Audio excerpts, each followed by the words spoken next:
आज तक जितने भी टाइम से ऑल इंडिया परमिट की गाड़ियाँ या बाकी भी जो ट्रांसपोर्टर्स यहाँ पे है, टैक्सीज़ है, वो भी हमारे साथ जुड़े हैं। ये भी जुड़े, ऑल इंडिया वाले भी जुड़े। तो इनके बहुत सारे इश्यूज़ थे, बीच बीच में कभी कभी इश्यूज़ रहते थे। तो रिसेंटली एक इशू हुआ था जहाँ पे ऑल इंडिया गाड़ियों को रोका गया। उनमें से सपोज़ जो ये टूरिस्ट्स थे उनको उतारा गया और कुछ गाड़ियाँ सीज़ भी हो गई। तो जब हमने आरटीओ साहब से आज बात की कुछ इसके बारे में, जैसे ये इश्यूज़ थे, तो उन्होंने एक आश्वासन दिया, उसका एक सोल्यूशन निकालेंगे, वन टाइम सोल्यूशन। क्योंकि ये 700 फैमिलीज़ का इशू है। ये 10 गाड़ियाँ 20 गाड़ियाँ होता तो चलो चलता। ऑल इंडिया जो इनका परमिट है वो क्या, किस तरीके से, उसके क्या रूल्स है, क्या चीज़ें हैं, तो एक दिन में वो सोल्यूशन नहीं आ जाता सामने। तो हमने फिर एक डिस्कस किया। उसमें एक डिस्कशन में ये निकला एक कमेटी फ्रेम हो जाए जिसमें यहाँ से आरटीओ ऑफिस से भी कुछ लोग हो, हमारी यूनियन से भी कुछ लोग हो, आपस में मिल के एक ऐसा सोल्यूशन निकाले जिससे गवर्नमेंट पे भी ज़्यादा बर्डन ना आ जाए उस तरीके से जो इश्यूज़ क्रिएट हो रहे हैं। और जो गाड़ियाँ जिनकी है ऑल इंडिया परमिट की गाड़ियाँ हैं उनके ऊपर भी वैसा कोई इशू ना हो, उनके लिए भी सोल्यूशन हो, आगे भी सोल्यूशन, उसके ऊपर हमने बात की।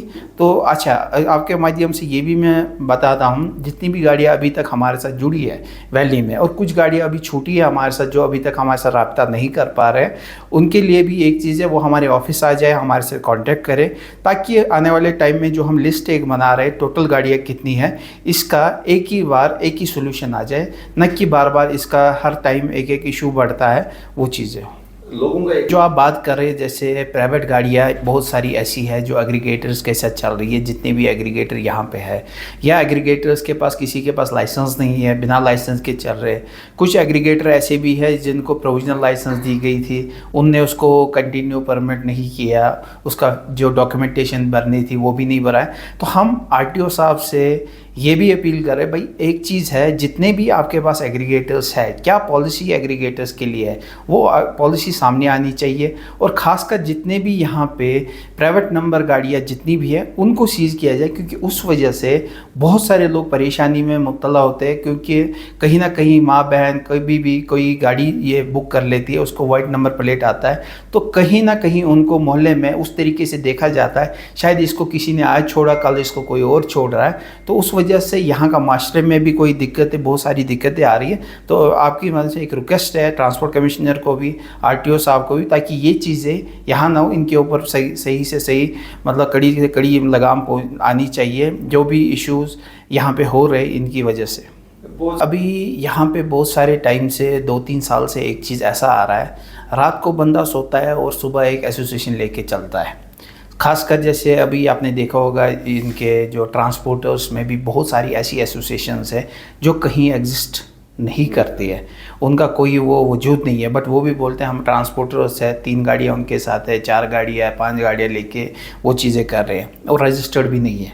सबसे पहले ये देखना भाई, ये जो यूनियंस है यहाँ पे ये रजिस्टर्ड है, क्या ये लॉज फॉलो कर रहे हैं, किस लिए यूनियंस बनी है, किस तबके को चला रही है। क्योंकि कुछ ऐसे ट्रांसपोर्टर्स में से बड़ी गाड़ियाँ भी है, छोटी भी है, या टैक्सीज़ भी है। हम लोग जो अभी बात कर रहे हैं, हम टैक्सीज़ की बात कर रहे हैं।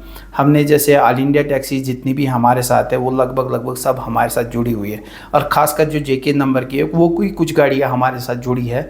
नियर अबाउट हमारे साथ अगर कश्मीर का जो ट्रांसपोर्ट है 1500 के आसपास हमारे साथ गाड़ियाँ जुड़ी है हमारी यूनियन के साथ, जिस यूनियन का नाम आईटा टैक्सी यूनियन है। वो हमारे बैनर के अंडर काम करते हैं, हम उनका पूरा कंटिन्यू सपोर्ट देते हैं। कभी किसी टाइम, मतलब कभी कभी कुछ ऐसे भी हमारे पास, लास्ट टाइम जब यहाँ पे पहलगाम का इशू हुआ था उस टाइम दिक्कतें थी, किसी को गाड़ी का ईएमआई नहीं, या कोई चीज़, किसी चीज़ का सपोर्ट, तो हमने जहाँ से हमने देखा तो यूनियन की तरफ से जिसको जो सपोर्ट करना था तो वो हमने किया। मैं आपको ये चीज़ बताऊं, जितनी भी यहाँ पे ट्रांसपोर्ट एसोसिएशंस है, चाहे कोई 30 साल से है, कोई 25 साल से है, कोई 20 साल से है, तो हर टाइम एक निज़ाम चेंज होता है। बहुत सारे इश्यूज़ थे, एक टाइम में एक ऐसा इशू था, आज की डेट में इशू दूसरा है। जब तक ना हम सारे जितने भी ट्रांसपोर्टर्स है जॉइंटली एक मेमोरेंडम बनाए जिससे सबका फ़ायदा, क्योंकि क्या है, एक यूनियन मेमोरेंडम बनाती है उसका दूसरे तबके को प्रॉब्लम होती है, दूसरी यूनियन ये बनाती है तो तीसरे तबके को प्रॉब्लम होती है। तो नतीजा होता है हर कोई सफ़र कर रहा है, कोई भी यूनियन सही से काम नहीं कर पा रही बिकॉज ऑफ कोऑर्डिनेशन नहीं है। तो अभी रिसेंट 1-2 दिन पहले हमारे पास 2-3 यूनियंस आई, उनने बात की, मैंने उनको बताया, मैंने कहा अगर हम सब लोग मिलके चलेंगे, एक प्रॉपर एक कॉमन मेमोरेंडम बनाएंगे जिससे सबका फ़ायदा है।